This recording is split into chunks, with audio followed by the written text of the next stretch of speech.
Welcome to Creative Podcast. It's a DarMar.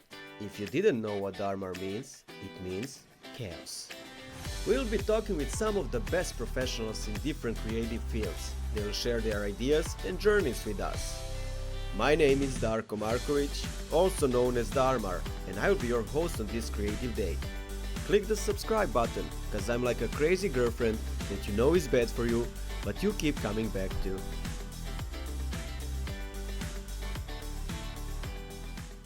Some sort of like sports car or something like that, and see the process that I usually do for like the very quick projects in which I want to see, like for example experiment different things, or just playing with the software a little bit to find like new type of solutions. And so yeah, it's a very quick type of approach, and I used to play with it very often. And yeah, I'm thinking about some sort of Group C car, or like, sports car or something like that. But it could be very like everything. Eventually we can play with this, and then we can transform this thing into like a different type of vehicle. Yeah, we can do that. If my computer says that it's okay with that. We can do it we can do it like that. Whatever works for you, it's perfect for me. Okay. So what I wanted to ask you is, yeah, the microphone is now working good. Okay. Okay. Properties here, yeah. Levels here, it should work now. Perfect. Yeah, we are set. So tell me, we have some guests, guys. If you have any questions, please do ask. I hope we are not talking about sound and other stuff anymore. The internet is working good. Hi Alessio, hi Snowman, hi Emily, hi Milos, hi Jens, hi everybody. Thank you for joining us on stream, and thank you for patience because of my problems. And yeah, that's it pretty much. Hi Jens, do you have any question?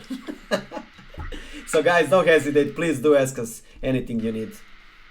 So Giulio, tell me, you are at the moment working in Japan, but what I wanted to talk about was advanced concept that you did in Italy. Yeah. How was your experience there? Okay, so the experience was super cool. It was completely like mind-blowing. So basically, when I started to work in Bertone, it was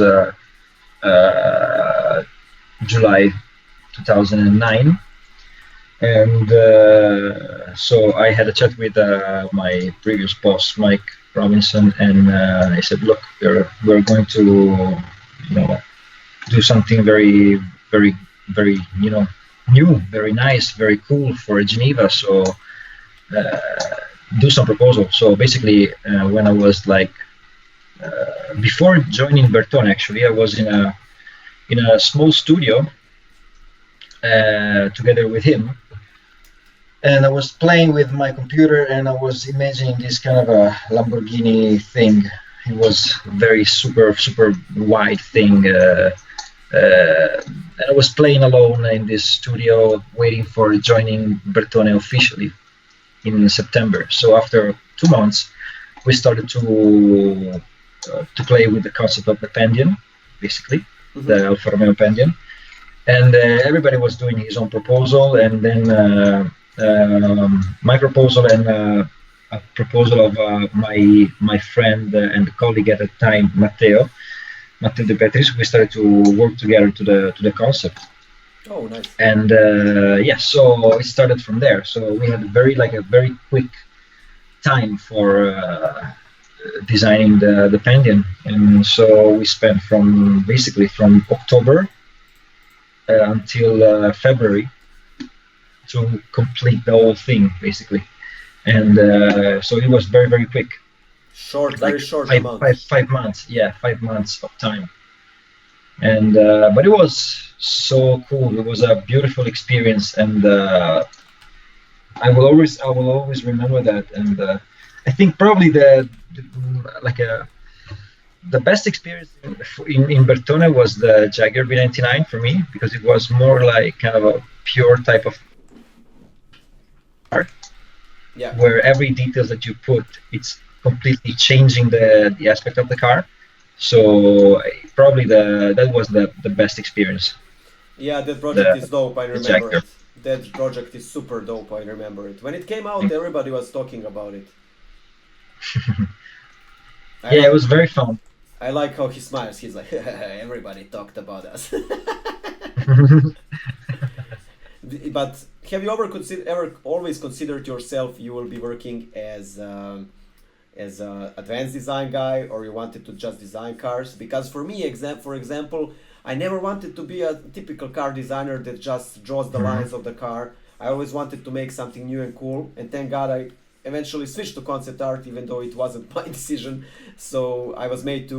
But I think there's in the car design industry, there are guys that truly want to design only and pull the lines and design the existing cars, and there are guys that want to do something advanced. Have you always been thinking like that, or it has just developed during time?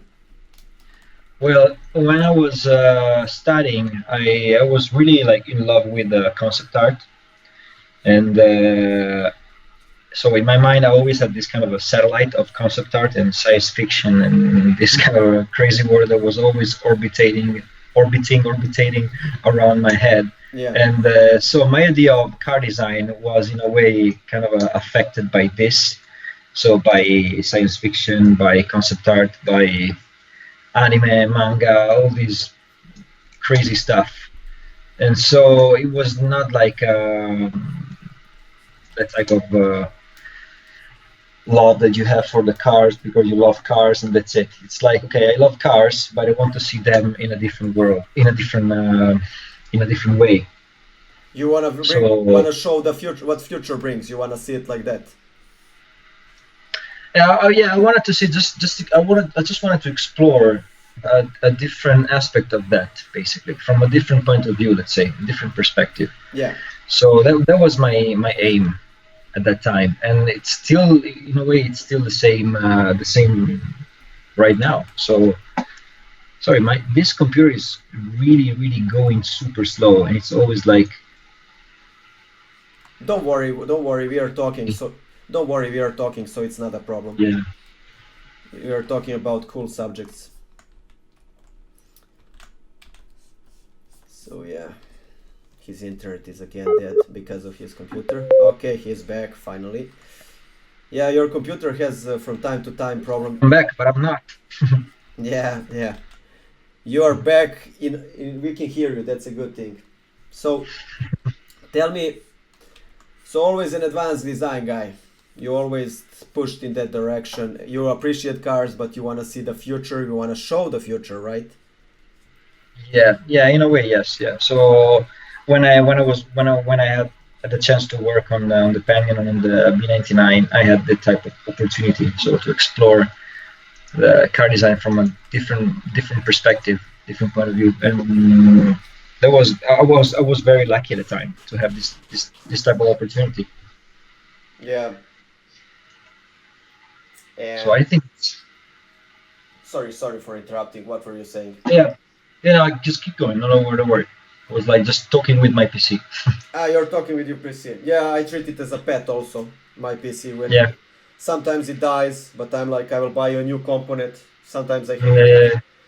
It's strange. It's like I have a cat that doesn't like me most of the time. So yeah, it's computers can be a mess, to be honest. They can give you headaches.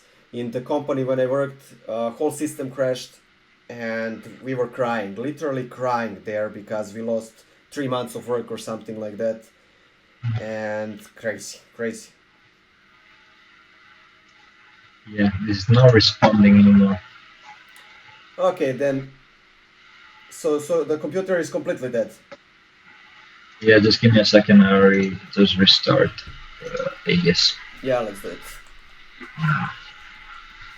Guys, if you have any questions, feel free to ask us.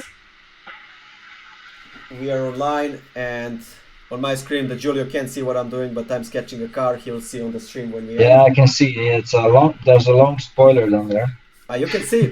You're watching on YouTube. I can see. I can see it on my smartphone here. This is my emotion at the moment. I have horns on my head because the stream wasn't working. So I'm drawing horns on my car. It's like it's like that. Oh my god. This is a different version of the car that I posted for Inside 44. That's pretty cool. It's a devil car. Look at that. Yeah. I don't know why, but in my head, you know, one of the lectures that probably the only lecture that I was taught in the university was a guy told us that cars are technically metal women, and that's why the guys are so attracted to cars, which is true if you look. And the professor was telling us, he was like, if you are designing the car, it has to be sexy. It's like a metal woman. It has to be polished, everything. And really, when you look at a car like that, it is really a woman and everything, because some of the sexiest designs of the cars have curves and stuff like that. It's evolutionary. It's in our DNA. And if you like, and then when you look what women like to drive, not all, of course, but most of the women, they're always going for some kind of SUV or, you know, a stronger one and stuff like that, which is crazy when you look it from the evolution point of view. Yeah, maybe. I don't know. I never like design a car based on the exterior aspect of the human body, like a woman or a man. I never got that type of inspiration. But I can say that, yeah, for example, if we take a look at the cars from the 60s, the 70s, maybe more the 60s or the 50s, they really have like this kind of a voluptuous forms, very roundish forms. And so it looks like they got inspired by something really like close to the human body in a way. But yeah, I think it's a coincidence in a way. I think we are kind of forced right now to see that type of thing from that point of view, because I don't know, maybe this thing is like everywhere, you know. But maybe it could be. I don't know. Could be. It's an evolutionary thing, I think, because I know, for example, that Alpha was when you enter Alpha. Somebody told me that I wasn't there, but somebody that worked there. When you enter Alpha, they have on their wall Sophia Loren as inspiration. She was there in 70s and 60s from the beginning, literally. So curves. Then later it was Monica Bellucci and stuff like that. And really, if you look at Alpha, I still think that Alpha has some of the sexiest language in the world, because it's curved, it's super curved like Ferrari and stuff like that. And then you see, and there is evolutionary thing. We are high wired with our brains to that kind of stuff. And really, man, when they see Ferrari, they're like, this is a beautiful car. Same with Coca-Cola bottle. It's designed on the female body. There is a lot of psychology in design, I think. In a way, yes. Yeah, I think so. I also like when, for example, inspiration comes from something that is not like natural, or something that is already like man-made, or like, for example, architectures, or when you see this type of influence that is coming not from nature but something else. But then when you see like nature with the microscope, you see that something is already there in a way, and a very tiny bits of I don't know, of a flower, of something else, you know. So when you think that you're inventing something new, in a way, that thing is already existing in the very micro tiny bits of Mother Nature. Yeah, have you seen is it Jupiter? I think the Jupiter was for the first time shot with a really good camera last year, and it looks completely like Van Gogh paintings. So like painting, it's crazy. Yeah, exactly. I completely agree.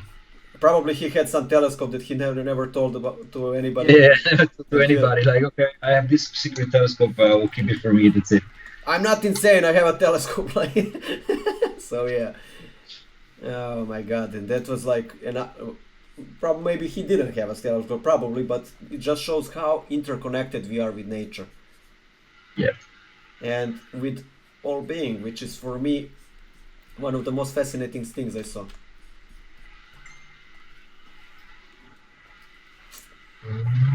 Is your computer working now? Man, my computer is so slow that probably people already can see that. So I don't know if it's better continue with just a call in a way, because it's getting so stressful here. Okay, no worries then. Let's just continue talking. I can imagine that type of stress for people that are watching, like this guy that is like doing unsubscribe unsubscribe from his video. Unsubscribe from that. If you unsubscribe, people, you will get 7 years of bad luck. I'm telling you. Yeah, for sure. Forget about all the presents from Japan. Yeah, sure, no presents there. No presents. Yeah. So we have a question for you. Alessio Design is asking, Giulio, would you ever change to poly modeling Maya Speedform? It allows you to make 3D dinosaurs too, right? You see? Wow, look at that beauty that you're doing. Yeah. So Alessio is asking you that, would you switch to poly modeling? And why not? Why not? Yeah, I mean, I still have to, I need to, learn in a way how to do that, because I was already using, like, years ago Mudbox, and I was also using Speedform sometime. But I have this kind of love with Alias, which Giulio has disappeared again. His computer is right now. Yeah, I want to consider myself free to change and explore different tools. So yeah, why not? What is your favorite tool to work in? I think Alias is probably my favorite, and the cool thing is that when I'm modeling, like from the super scratch thing of the beginning, I start to get, like, in a way, like, super excited about the model that I'm doing. Then I immediately want to see that in a render, so I just put the model in Keyshot or VRED to see what is happening, or just do like a very quick hardware shade on Alias just to see the materials on. And I don't like to create my models with like super gray interface just with the wires. I want to put all the materials immediately just to see what's going on, just to have an idea of what could be the thing at the end. So I want to have the materials right there immediately. Mm-hmm. And that's one good thing of Alias, but also all the other tools. But probably I will say years ago my favorite tool was Photoshop, as simple as that. Because of the freedom and everything, but right now I think probably Alias is the best one. I see. One more question. I mean, we have two, but let's start. Emily is asking, how about VR? As it looks like it is the new hot thing in automotive industry. Yeah, the VR can be a cool stuff, I think, in the future. What do you think about it? Yeah, the cool thing that I truly love VR, and especially for presentation.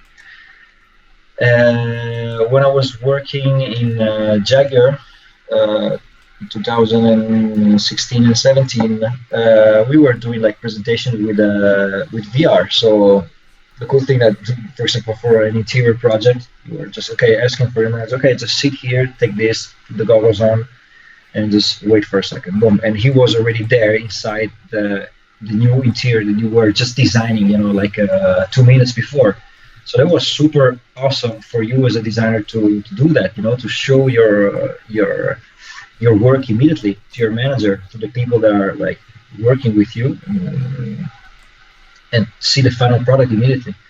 And so that was a very, very cool thing. And it depends by all the project, but also for exterior design, it's super interesting to see what's going on in front of you in full scale. I think it's a new challenge.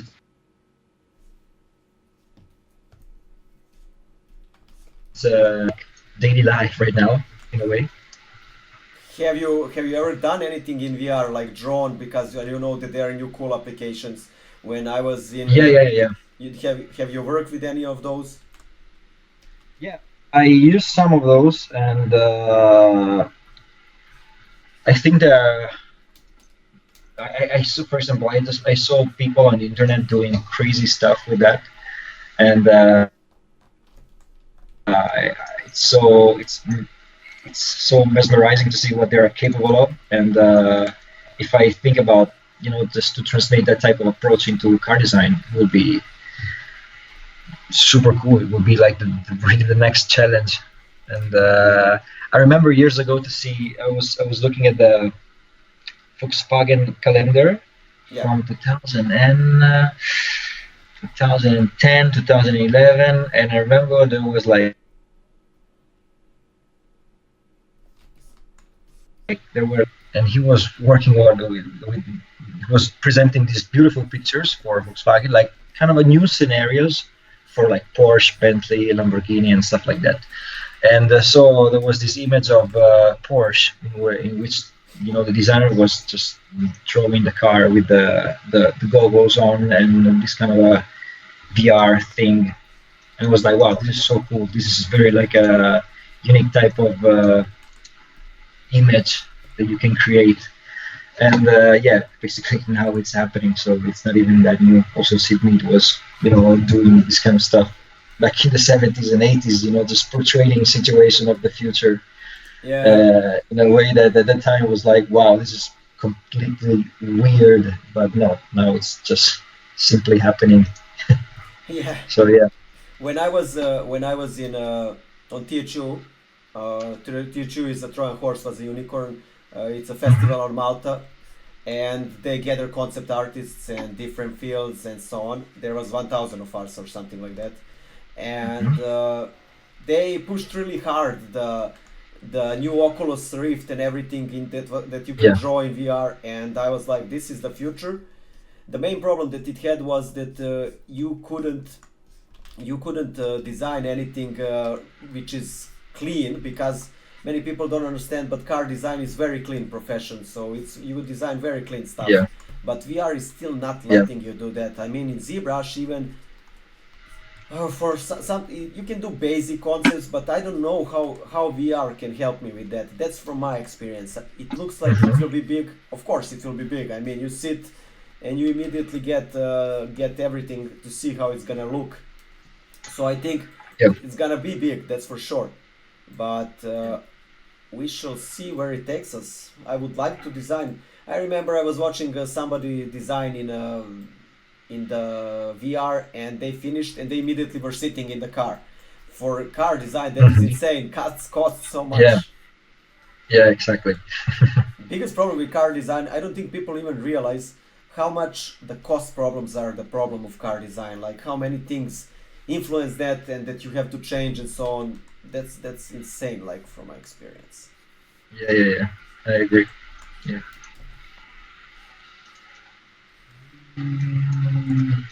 You're still trying to do something in or yeah, I don't want to. I want to keep doing that. Yeah. This. Okay, if you succeed, no worries. No worries. I think they will forgive you.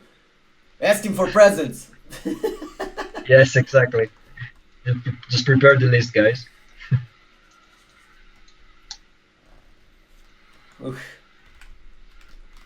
Yeah, this stream really started bad from each side, but I think it's developing in a good way now. So tell me what I want to ask you. The biggest problem in car design for me is that we are revolving around the things that are already old. When do you think the car design is gonna be a little bit more liberal, like it was in 2000s, from 2000 to 2000, let's say from 99 to 2007, it was much more liberal. They were experimenting. Do you think that era is gonna come again, or you think they will still be careful because of the economic crisis and everything still? Well, I think it's dictated in a way by, yes, obviously the economic situation and the fact that all the companies tend to, obviously, because it's normal to have this kind of a instinct of conserving and saving money and creating more frames for, like adaptive for many type of vehicles. So, for example, when I think about cars from the, I don't even want to think about cars from the 70s or the 80s, because there was kind of some sort of gold era that, in a way, it will never come back, simply because the situation is different. So it will be like another golden era, from a different point of view. Yeah. But that type of thing will never happen again. So what I'm thinking is that what is happening today, it's just, in a way, for the multitude of vehicles that we have around, it's just to create like a new makeup for an older lady at the end, because the architecture is always the same. The four wheels are there, the cabin is there. Yes, now we have this super cool news of autonomous driving. So many companies are trying to develop their own vision, their own way to explore the autonomous driving thing. But in a way, the car, it's always a car. It will not change until something happens, So, and don't even ask me what could be that thing that happened. But it's right now it's a little bit different to judge, also because we are in the middle of something, that is happening. So it's difficult to say, okay, it will happen this, it will happen that, and blah blah. I don't know what happened. Basically, I don't know what is happening right now. Look at that. Well, what is happening here? Oh, Jesus Christ. Don't worry, man. It's not I think it's time for quitting Alias. No, quit it. Don't Switch worry. it off. Don't worry. We can switch on your screen because of the problems that we have with your computer. We can switch your work on your screen because we have a question here. Yep. And guys are asking. You can turn on your browser. Hi Giulio, Edes is asking. Hi Giulio, could you talk about your Supra MK5 concept and your design process? So maybe you can open on your Internet Explorer that car and we can talk a little bit about it. Yeah, let me switch this guy off and I will happily talk about it. Okay, he is switching and turning on, so he's gonna try. Okay, his internet again died. I truly appreciate it. Yeah, I think I'm starting to getting people a little bit like nauseated about this Supra thing. Yeah. I'm putting that everywhere. It's like, okay, maybe Giulio, you can stop with that. No, never stop. Never stop your dreams, man. Just do it. So yeah, but basically, can you open it in your browser so we see it immediately? Yeah, talk about it. It's what I'm trying to do. Okay, it's not opening. Yeah, so basically, we need to get back in time. So when I was 14, 15, playing with the Gran Turismo in my bedroom, yeah, I was looking at this car. I was like, what is this car? It's so cool. And it was the Supra, the A80, so the MK4. And I fell in love with the car immediately. And so for years, I was like thinking about like a new version. Even while working in the automotive industry, I was already working in Jaguar. So while working in Jaguar, I was coming back home, and the good thing that while I was in Italy, I couldn't see any Supra around. Like probably in Italy would be like 10 Supras or something like this. Mm-hmm. And can you see the screen, the website right now? No, you haven't. We can see, but it's not full screen. Okay, so it's still loading. Yeah, it's super slow. So basically, when I moved to the UK, I started to see some Supras around, and I was like, wow, this is so cool. This car is so cool. I really love it. I truly love it. And so I was like, okay, let's think about something new. So I started to do some sketches, and I began with this images of the Mazda RX Vision Okay. that I truly love, and I said, okay, I start with this car and I just do some Photoshop on top of it. So I started to move the wheelbase, the cabin, add the wing on it, and yeah, just changing a couple of things, switch the color from red to black. And then after a little bit, it was like, okay, let's concentrate on the 3/4 front and then on 3/4 rear, and putting all the pieces together. But it was just very quick, like around 2-3 hours of work, or like something like this, you know. Yeah. And then when I finished to work on these pictures, and I was like looking at them like a kid during Christmas, like, wow. Oh, here it is. Now we can see it. Yeah. Okay. Cool. Okay. So. What can you see? Tell me what do you see? I see your website. Okay. Okay. So you see what do you see? The images of the Supra or just the headline? The headline for now. Okay. It's very slow. So basically, when I finished these 3 pictures, I was like, wow, I feel like a kid during Christmas, in front of the gifts. Yeah. And because this kind of a MK5 Supra was in front of me, and it was a little bit of a small dream, And so I said, okay, let's start to build up a 3D model. And I was always like kind of reluctant to work on a new version of the Supra, because I was considering that car. It's not the best car of the world. It's not obviously it's not the most beautiful car. It's nothing like this. But for me, it's a beautiful car. Even if it has some weird stuff on it, like very narrow headlamps or tail lamps. It's pretty cool. For me, it's a very unique type of car. I think it is very unique. Look how sexy it looks with the black color. Look at the reflections in the body. I like it a lot. Yeah. Okay. So you are in front. Okay, you see the pictures. Okay. Yes. Let's keep on that image and talk about it. I think it's the best. Yeah.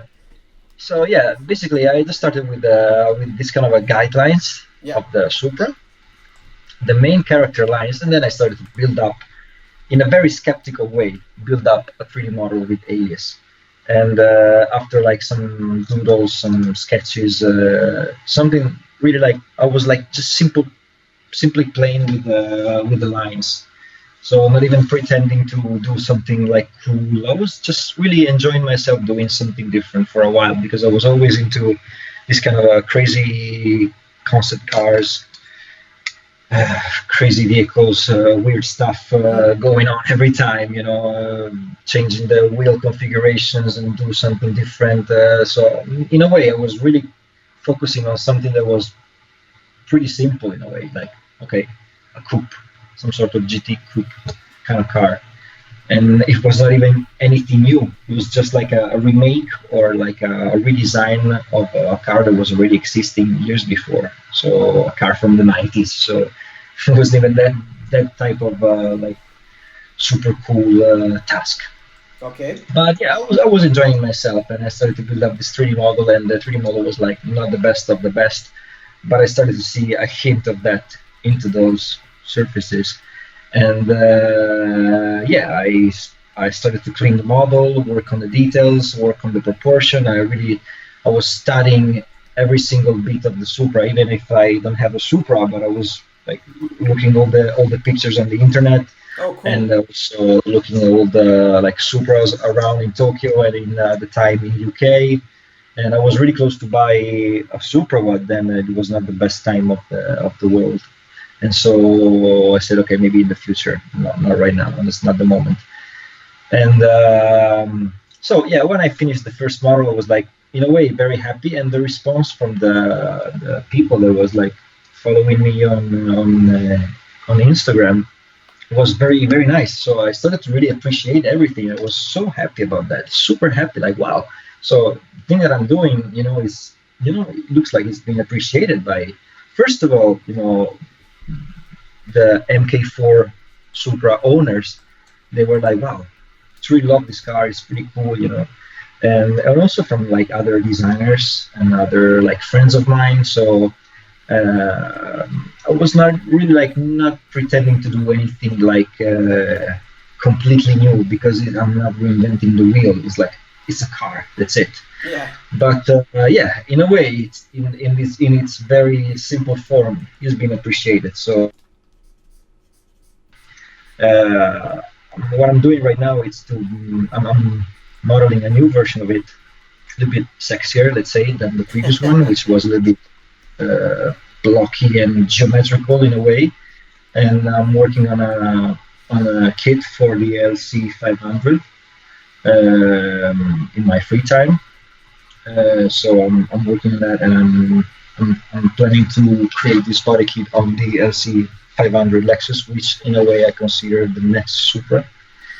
And even if I, that's looking dope, man. That's looking dope. I love thanks. it. Very, very clean lines. It has really, I can see it when I look at it. I can see that you did it, like clean lines. Look how clean that is. By the way, guys, I have to interrupt you so the public understands if they never designed a car. Guys, to design something this clean, it's the hardest thing in the world to do. It's the hardest thing in the world, because you can always design a car that has a lot of elements on it and stuff like that, but to design something clean like Giulio did, it's one of the hardest things in the world. Try it and you will see how hard it is. So it looks dope, man. It looks really, thanks, really man. dope. There are many mistakes going on this car. Many. So the motor is not finished, as you can see. Like many things. For weird things. For example, what are the mistakes? Well, for example, let's see, like the intersection between the body side and the rear fender. You see that sometimes there's a kind of a pointy reflections going on, and it's just mistakes about that, you know. But the overall shape, it speaks the right language for me. But if you really go into details, I'm not talking about modeling details. I'm talking about those kind of things that you see when you look at a car. Yeah. So you see that something is weird there, like you see some, as I said, like this kind of picky things, intersection that are a little bit weird, like what's going on here. So this kind of stuff. But basically, the overall shape is there for the first model, let's say. So the next model is a little bit more sexy. It's a little bit sexier, let's say. It's a little bit different, and it's still the same thing, the same type of concept, but in a way that it's more maybe even more common, because it's very voluptuous type of surfaces. It's very classical, maybe also a little bit more Italian than Japanese, even if I kind of think about the Supra as some sort of reminiscent of the old Italian cars in a way, as for the NSX or the RX-7 from Mazda. Mm-hmm. So those type of cars that were kind of a lot influenced by the Italian design at the time. So yeah, like Ferrari, or first of all on top of the list, basically. So yeah, I can see some sort of F40 type of, if you really squint your eyes a lot, like you have just 1 millimeter, you know, of visibility, you can see some sort of F40 on the Supra. Yeah, I can see that. But you really have to squint your eyes and squeeze your brain to see that. How long did it take you to do something like this? That model, well, I was not working every day on the model. I was just working on some during the night sometimes, or during the weekends, but like, let's say around 3 weeks. 3 weeks total. That's fast. To have that type of model, which is, I say again, it's not completely. There are many mistakes. So for the next one, I'm taking like very slow time. Like, okay, when I have time, I do it, because I don't want to feel like the pressure of doing something because of some sort of deadline. You know, I just do it because I like it, and it's not my second job. So yeah. It's a project that I like. But I just wanted to say something about the feedback that I received about the project, and I really appreciate that. It's super nice from the people that this project has been appreciated, and all the people, my friends, and the people that are following me on Instagram and the other social medias appreciating this for me means really a lot. So I'm really thankful for that. Yeah, yeah. It's pretty cool. What do you think about, since we are touching this subject, I'm always interested to talk about this with my guests. What do you think about likes and stuff like that? Because many people are talking likes are not good, you shouldn't be chasing them. I can tell, for example, before you tell it, I can tell my opinion about the likes. I think that Yep. likes are very important. Not that you should live for them, that's for sure, but they give you perception if you are doing something good. Because Yeah. if the more audience, like you said, friends were telling me on the Instagram and so on, from my experience, the public will always tell you something is good. And if it's bad, they will also tell you, but not showing you love. It happened quite a lot of times to me because when I worked on some project, I'm expecting to get a lot of likes. People don't give me at all, and then I come back and I realize that something was bad. But then on some other projects, I get a lot of likes, and I can immediately pinpoint why. So today there is a lot of controversy about that topic, and a lot of guys don't follow the likes, don't do this. What do you think about that? I think that they're very important, but you shouldn't be slave to them. No, obviously, like everything, I think it's in a way it's very interesting to see how you're growing on the social media aspect, let's say, because in a way the quality of feedback that you receive, it's a good measurement for you to understand what you're doing in a way. Yeah, And beside that, also the quantity of feedback that you're receiving. But I think that you don't have to like stick to that in a way. It's cool when it's happening, but you don't have to follow that in a way. But at the same time, you have to show to the people that you are doing something cool, that you are growing, that you're also appreciating the fact that the people are supporting you, also commenting your stuff, you know. So I think that type of experience in all this kind of a social media thing, it's very interesting because you're creating a relationship with people that you're not even, you know, you're wondering like how it was possible, you know, to reach that type of person. yeah, For example, for me, it's super cool to commenting work of people that I was like admiring from like I don't know, like gods when I was like 20 or 21 years old or 90 yeah. years old. When that Like happens, work of from like some concept artists around the world. Like wow, this guy is so crazy, it's awesome. And then when I commenting, you know, some of them, and they're like replying to my comment, I was like, wow, that's yeah, pretty cool, you know. yeah, I in a same way, experience. you feel like you're like One of them. yeah, in a way, yeah, one of them. But at the same time, you put yourself in that position, like you are a fan of like I don't know, a heavy metal band during the 90s, and you're like kind of looking for them like they're gods, like, you know, I don't know, for me when I was like 13 or 14, I had like Slipknot, the band in my head, like wow, these guys are so cool and blah blah, you know. And then it looks like these guys like 10 years later they are talking to you, like commenting with you your work, you say, oh, this is pretty cool, yeah, I love your stuff, blah blah. So it's weird, you know, how this type of thing of social media is really creating connection in a way that it's very solid connection. So It is. sometimes it's like very virtual and digital thing, very ephemeral in a way, but other times, and when you have the chance to explore it in that from that point of view, it's super cool because you become friend in a way, let's say, with people that you were just looking from a distance Yeah. years before. So that is beautiful for me. Yeah, social media is giving so much new possibilities because, like before, can you talk with the best artists in the world? You would have to go to gallery. By the way, I need to tell you something. My ZBrush crashed today. This is the third time it's crashing during the stream. Like I don't Perfect. know. Today is the horrible day. Okay, but you know, previous generations, like my generation, if you wanted to approach somebody, you had to go to that festivals, you had to be around them, you had to know people so you meet them and stuff. And today you can literally send anybody message on Instagram like, hey guy, hey man, and so on. Yeah. And I think that people are not understanding how lucky we are because of that, because we can talk with anybody, like especially artists. Like artists are approachable. We are talking about concept art, about car design and stuff like that. They are very approachable people.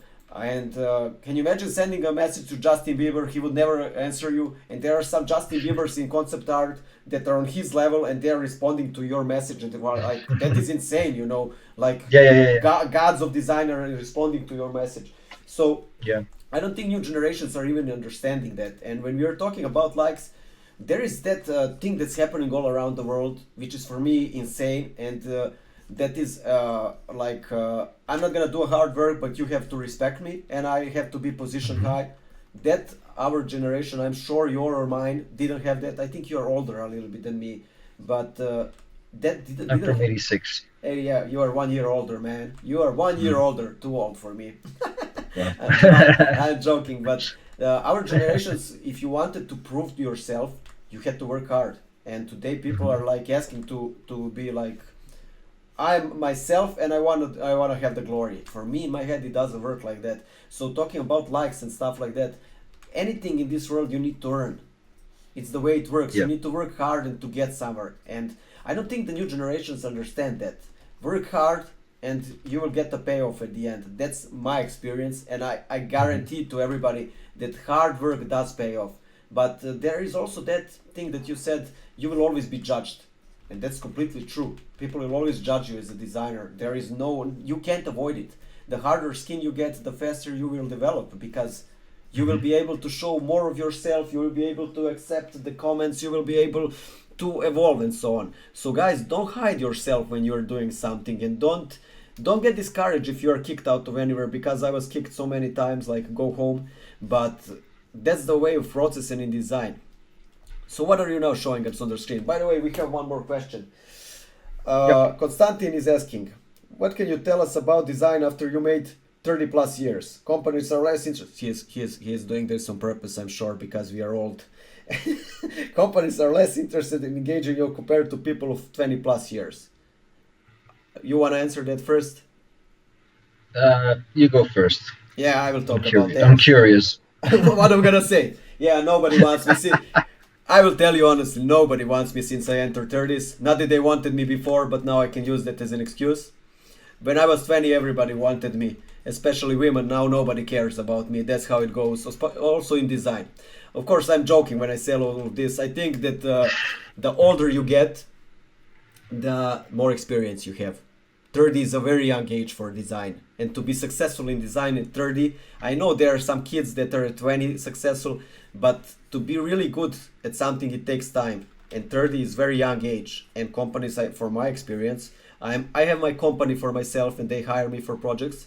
I'm having a lot of work at this moment because I have all this skilled. When I was 20 years, I wasn't this skilled and I didn't have this kind of experience and so on. So my experience, that the age doesn't matter. But however, it matters that I had time to improve and to become better at the craft that I do. I don't know what's Giulio's experience, but that is my experience from now. Yeah, I think there's always room for improvement every time. So there's always like a new tool to learn, a new bit of time that you can dedicate to yourself for learning something new, or just to express yourself in a different way, maybe. So yeah, it's never too late. I'm completely sure about it. So yes. Do they treat you differently now when you're a little bit older? I don't think so, but I would like you to answer that. Well, what you mean at work or what? Hiring you and stuff like that. Do they treat you differently? When you were moving to Honda, did they treat you differently than a young guy and so on? Well, obviously it's different. You know, it's like I'm working as lead designer in Honda, so it's not it's not the position of like a junior designer or somebody that just came out from school. So the treatment is different, obviously, because also the work is different. The type of thing that are expected from you are different. So obviously it's always like in relation with that. So it's normal. It's not like better or worse. Obviously, it has its pros and then some cons, but it's always like a different thing. So yeah, in a way, I can say yes, it's different. but it's not negative. You are in a better position, right? I mean, if for some reason it's a better position, yeah. From other reason, maybe you draw less in a way, and you have to control certain type of situations from a different type of perspective. But it's always improving, so it's always positive, I suppose. That's one of the things that made me really sad when I realized it was that when you become a design manager, you don't draw anymore in car design, and you are mostly sketching over others people's work, doing talks and stuff like that. I mean, you're growing in a different manner, and that always saddened me, to be honest, because I always wanted to draw. And I must say, sometimes I'm very happy that I left car design, and sometimes I'm very sad. But for example, that we are talking, you're not drawing anymore that much on the job, or you are? No, well, I can say that I draw. I draw quite a lot. Yeah. But I also have to control other situations, let's say. But you mean for let's talking about if we talk about drawing is still there. It's always there. Yeah. You don't escape from that. So it's always there. But you have to do other stuff also. Can you tell us what that other stuff is, or it is top secret? Well, it's different tasks, so it depends from all the projects. But sometimes you just have to talk about engineers and do it about technical stuff, and just stay focused on one thing and forget about the pencils and pens for a little bit. So it's not secrets, but it depends. Sometimes it's just doing research for things. It depends. It very, very depends. Man, I just realized that I draw a bunny head on my car. Can you see my screen? Look this. I can see. Yeah. It's an evil bunny. It's an alien. Look at him. Look the ears and his eyes and his nose. Yeah. Well done, buddy. Actually, thank you. Actually, he looks like a General Grievous from Star Wars, you know? yes, I remember. I will lie to look at that, yeah. I will lie to everybody. I will lie to everybody that he was an inspiration. Okay, guys, before I started the stream, I wanted to do General Grievous, if anybody asks. Look at that. Wow. It's an evil bunny. Yeah. It's my feeling after everything that happened with us. So tell me, okay. So what I wanted to ask you, I see you do a lot of pen sketching, which is still actually quite popular in car design, and guys love to do it. From my experience is that you put your emotion literally with pen. You can't do that with 3D. I mean, with ZBrush you technically can, but still not the same. Mm-hmm. Is your experience also like mine, that when you're sketching with a pen, literally your emotion comes on the paper and the forms get much better, and then you can tighten them up in Photoshop? Or is it different for you? Because when I designed with a pen, I know that there is something so special in the pen. Even though I'm a 3D artist, there is something very, very, very special with pen. Well, I think it's I consider that as a very kind of a primitive approach. So like doing scribbles and thumbnails, doodles on a piece of paper, like just few lines, you know, working together to assemble an image of something that you have in your head. And I think it creates that type of effect on you, because it's very like simple things, you know, just flowing on a piece of paper.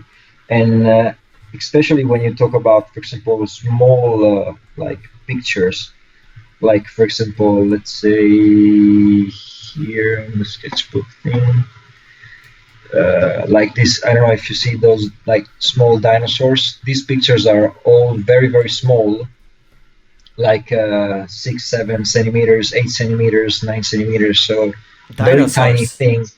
Dinosaurs again. Again, dinosaurs, man. You can't run away from them. You can't run away from the inner child. You see?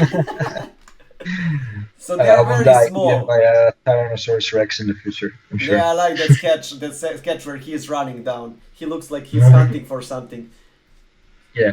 So those pictures are very simple, just few lines, and at the same time are very, very small. And it's cool because you create this type of frame in front of you, which is made of few lines, just few lines. Yeah. And that's the cool thing, I think, because it's very simple. It's like being kid again, like being 6 or 7 years old and just drawing something that it's like small, it's tiny, is in front of you, and even if it's like this, it's already creating an image in your head that is like boom, it's working. It's like a hammer. It's boom, boom, beating in your head, and it's already creating a story in your head.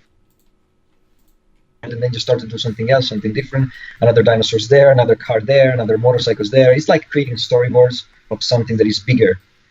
So than you expected. So that's pretty cool. Was Adrian when you were in Bertone? Was Adrian leading you as a design manager? Yeah. Man, I learned many things from him. same Super here, good. man. Maybe one of the best mentors I had in my life. Maybe Yes. like from all the teachers I met and so on, I had some of the best experience with Adrian. He is, Yeah, I agree. and it's insane. You don't have him on internet. You can't find him on internet. Nothing about him. He's like hidden person in the design world. He's super known, but on the internet there is nothing about him. Like there are maybe some articles. I don't think there is even a photo of him. He's hiding, but he's amazing designer. I remember when we were designing, he made us a sketch, and he was like, guys, let's sketch. You have 3 minutes per sketch or something like that. 3 minutes and you need to do sketch. One of the best exercises I did in my life because it freed me so much. Yeah, he's super talented. He's very inspiring. He's in Yeah, I had Ferrari a now, lot right? of super good memories. Yes, in Ferrari. I have super good memories working with him. I loved every day working with him, and then he left. I was deeply saddened because he left. So learned a lot from that man. I wish there was more about him on internet, or he gave some kind of lectures or anything, because such a shame for a talented designer like that not to have more media presence. Yeah. But I guess that's his choice. Yeah, sure, for sure.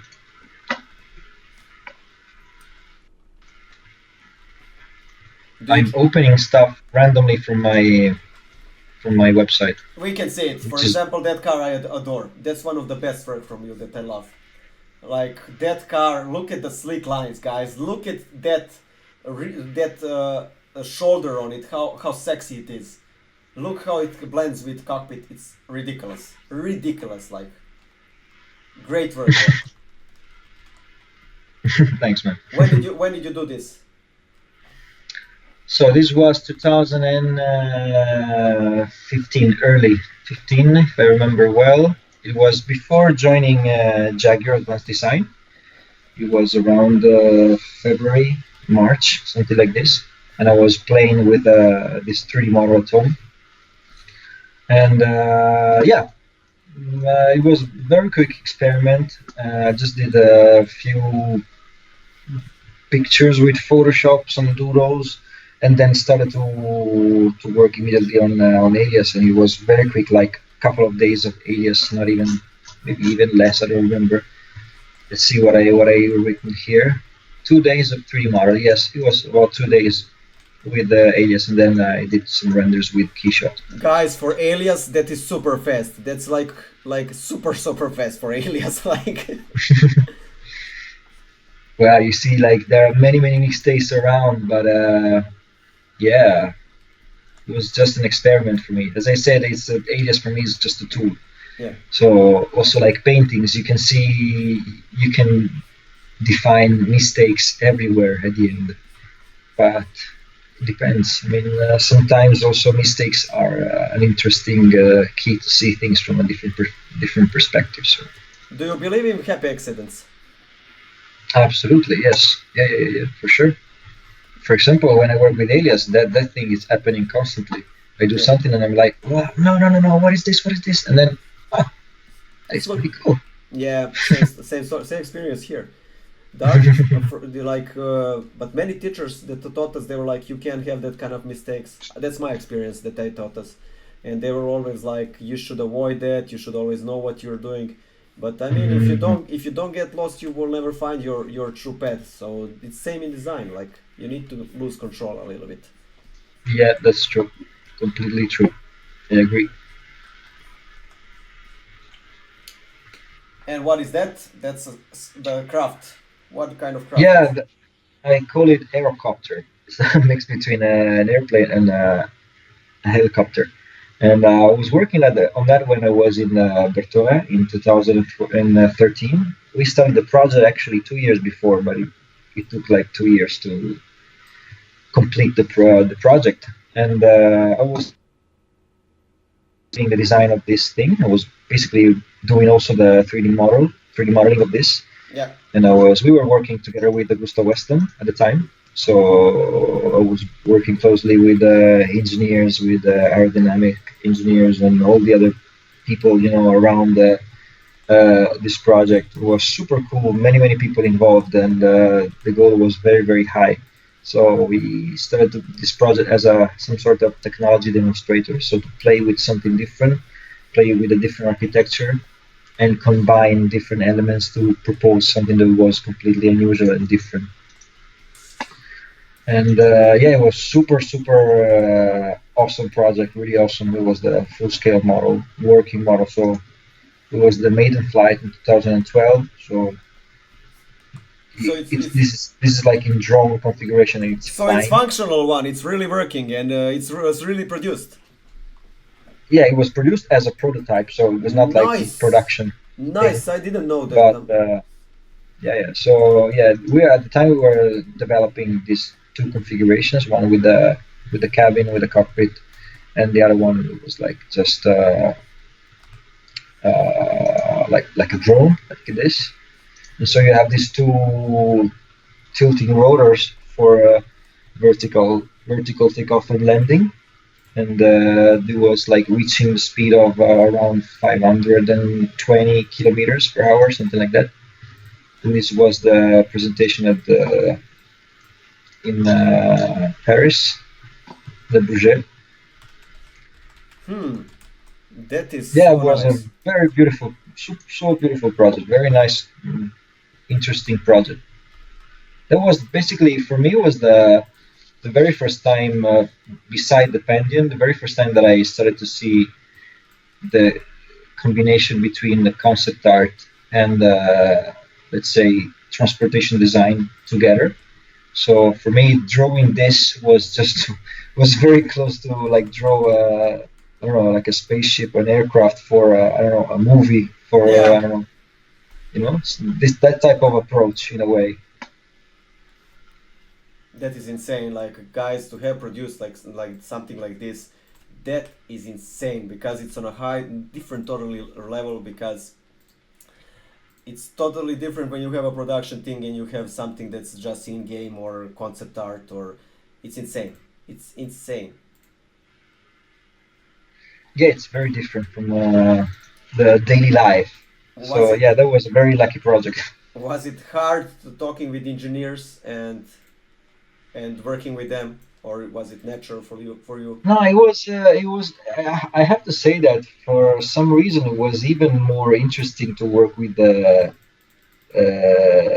them compared to some other engineers in the automotive industry, because usually, sometimes, for example, in Italy, at least years ago, it was like this in some of my experience. So I'm not saying that everybody's like this. I'm saying that sometimes it happened. This thing that I'm telling you now, when you are proposing things to the engineers, they say no, you cannot do this, you cannot do that, you have to do this and that, you cannot invent anything new, I'm sorry, you have to stick to this. And other times, for example, for this project, for the aircraft, I was like, okay, can we do this and that, can we add another like wing here? And I was kidding with them at the time when I was doing that, like, okay, let's see what they say, and they were like, maybe we can add a wing. Just let me do some calculation. After like 5 years, they were coming back to me like, yes, we can add a wing. I was like, wow, that's pretty cool. Okay, let's do it. 5 years later, 5 years later, we can have a wing. So it was very interesting, just the very quick response from them, like, wow, I didn't even expect it. It's different. But then depends from all the projects and all the companies and all the countries. But it was just different, very interesting and different. I mean, designers and engineers' brain is totally different thing, and I realized that when I was working in Italy, and I mean, they have totally different views on stuff than us, and I will always remember we worked on something, some production car there was, and we were working on it, and I was pushing the boundaries, and we were trying to make something totally new and cool. And I remember presenting to a guy, he was engineer, and I presented to him something, and he looks at it and he's like, yeah, why not, we can do it like that. And then I return, and tomorrow he had a very hard day, he was working hard, and he was pissed as hell, he was like super angry the whole day. And he comes to me, and we needed to change, man, we needed to change like something, I think it was maybe it was a rear bumper. It was a rear bumper, and we needed to change that. And I was talking with him, and he got pissed because of 1 centimeter. Because of the 1 centimeter that needed to move up, and I was like, man, it's only 1 centimeter. No, it's not 1 centimeter. For you, it's 1 centimeter. You can sketch wherever you want, but when you move to production dark, it has to be like this. And I was like, man, I'm thinking in meters in my head, not centimeters at this moment. Like, so, but it was a fun experience to understand how you have to think about millimeters, not centimeters, not even centimeters. Yeah, they are. You know, even you cannot even say 1 centimeter. You just have to say 10 mils. Yeah. So I guess but it's insane for me. It was one of those experiences where you're like, damn, this is different. This is different than I expected, to be honest. Yeah, I completely agree. So that kind of experiences for me were super fun and scary at the same time, because you understand how much things in production, and I understand engineers. I mean, I understood them even then, but it's funny, you know, different ideas, different logics, different everything. What I wanted to ask you was, can you tell me, what would you suggest to new designers so they can enter the industry? Because I know a lot of people would like to enter car design, but what would be your suggestion and take on it? What should they do? How would you take a route now if you went there, and so on?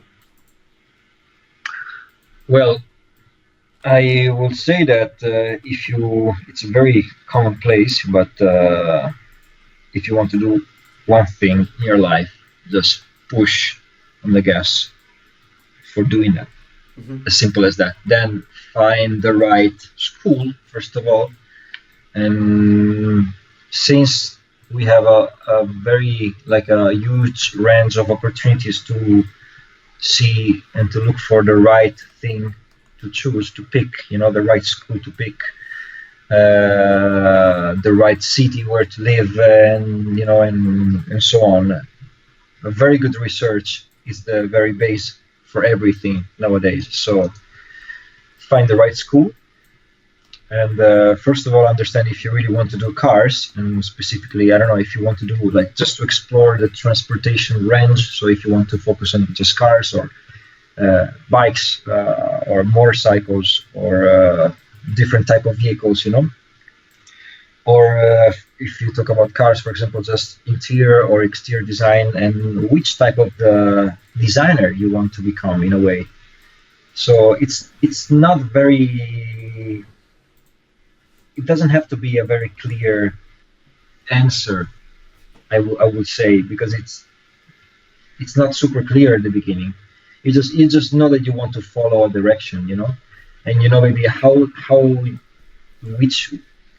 can I say, you know that you want to take one specific road, and you have a car at your disposal, so you use the car to go in that direction, but you don't know what to expect, basically. But my suggestion is just to be super strong and really believe in what you want to do, and always stay focused, but at the same time always keep a little bit of time for yourself to explore different opportunities and other stuff that maybe can also affect in a positive way the thing that you are already doing. Like, for example, me was the concept art and transportation, and science fiction. And dinosaurs. and dinosaurs. Don't forget about dinosaurs, and also music. So also like making music and listen to music, going to gigs, and this kind of stuff. So always keep some sort of satellites around you Yeah. that can feed your motivation, feed your passion. Just do things that you like, as simple as that, and then canalize all these type of energies in something that you think you're good at, basically. Do you think? Simple as Sorry for interrupting. Sorry, finish. that. Sorry. I wanted to ask something, but finish, please. I finished. I'm sorry. But do you think that designers should do more 2D or more 3D to enter car design industry? You mean designers as students? You mean Yes. before start the Yes. career? Well, I think they should do both. Nowadays there are many opportunities for 3D modelers also, but then you forget about a little bit about designing the car itself and just modeling something. And now there's also like new type of figures as professional designers working as a modeler. Yeah.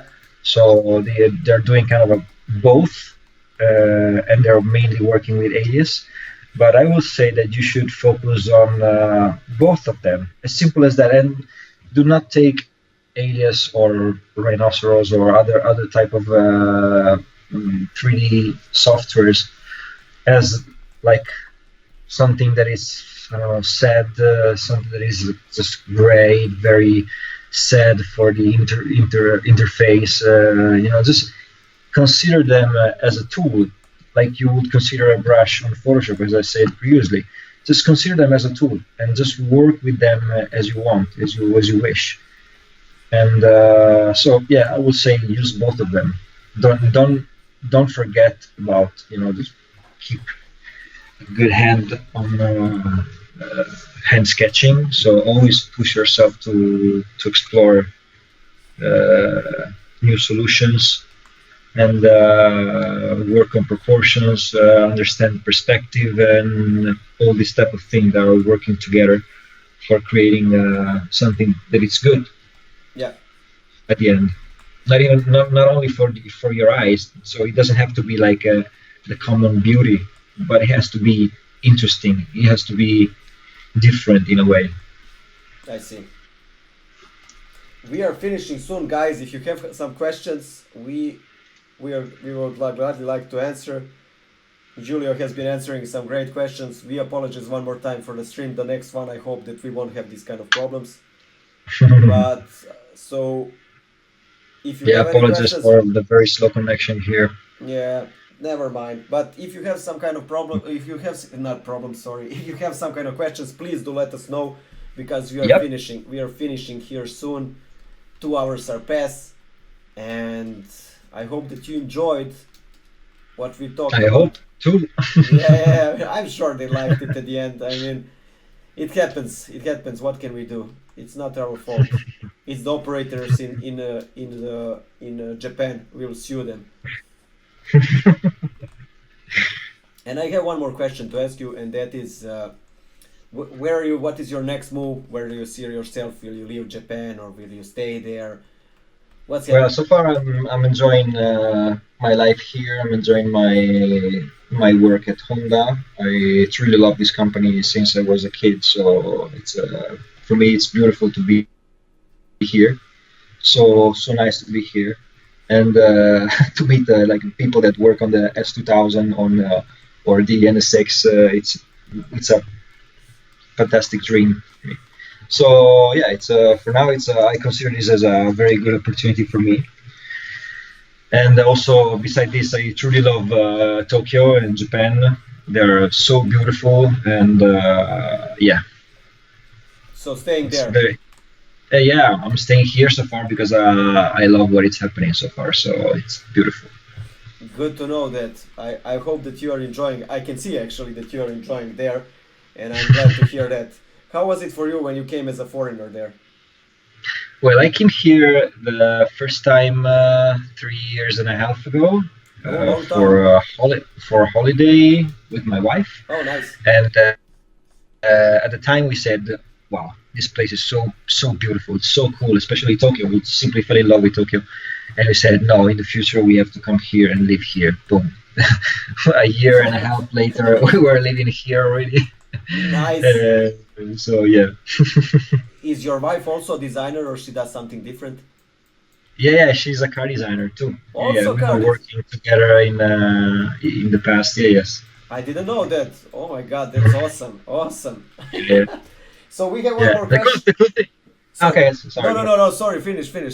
Sorry. No, I just wanted to say that, so coming to work, coming to live here was a little bit different from like visiting the place as a tourist. But so he has his pros and cons, obviously, but it's a simply unique opportunity to live in Tokyo, to live in Japan, and to see everything's written with a different alphabet, people behaving in a different way, and learning from them. It's simply beautiful. It's a beautiful experience. Okay. And last question, guys, and we are finishing with this. Advice to get an internship. What would you like to see in portfolio? So what would your company like to see in a portfolio for someone to get an internship? Well, my company, I don't know, I cannot say that, but I can suggest what to do in a way. I will say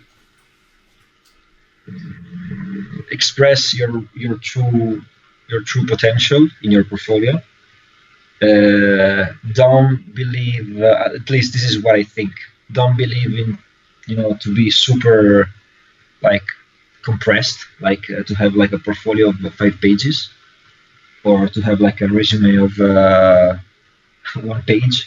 Just put yourself into that, put yourself into the CV, into your portfolio, and just have to express yourself at the best. So really show what you have there, put it there on that piece of paper. So don't forget to obviously to take care about every single details. But I think you should really create some sort of reflection of yourself into your work, so that really express a lot of things. Okay. So guys, we have to finish now. Unfortunately, time is up. Giulio, I'm glad that I had you on the stream. And Thanks, man. Thank you so much. I'm so happy that we talked about a lot of stuff. We'll make one more stream. I want to see you draw, and I think people would love to do that. So yeah, next time is going to be a blast. Next time when you get a good computer, we need to do it, and we need to. Next time the screens will explode from colors and Giulio's awesomeness. Yeah, I will explode at the end. Boom. Yeah, probably in my face, as it always goes, as I'm the luckiest always. So, it was a pleasure having you here. It was a pleasure to talk about car design. Guys, I hope you enjoyed It's a DarMar podcast. I hope you learned something new. So, we are finishing now and hope to see you very soon. I'm having one more guest. I think you will like her. We are having a female guest, and I think you will enjoy a lot what she does. So, it was a pleasure, guys. Bye. Bye-bye. Thanks a lot. Welcome to Creative Podcast, It's a DarMar. If you didn't know what DarMar means, it means chaos. We'll be talking with some of the best professionals in different creative fields. They will share their ideas and journeys with us. My name is Darko Markovic, also known as DarMar, and I will be your host on this creative day. Click the subscribe button, cause I'm like a crazy girlfriend that you know is bad for you, but you keep coming back to.